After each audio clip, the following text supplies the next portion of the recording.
呢個湯營養豐富，滋陰補氣，散熱消炎，提高個免疫力，強筋骨、護關節，適合虛弱嘅人士。但係咧就唔適合尿酸高或者有痛風嘅人。8g 6個大蠔豉，浸水半個鐘頭，用生粉擦擦，然後沖洗乾淨。一雞豬骨，飛水5分鐘，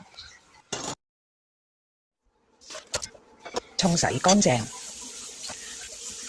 800g 一個細嘅魚翅瓜，去籽切塊。大火熱鍋以下1湯匙油，油熱煎香15g 薑片20秒。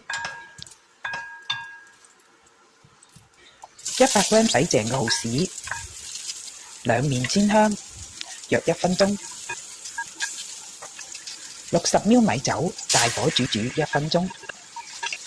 17cc 滾水，一雞已飛水嘅豬骨，750g 魚翅瓜塊，蓋好大火煮滾。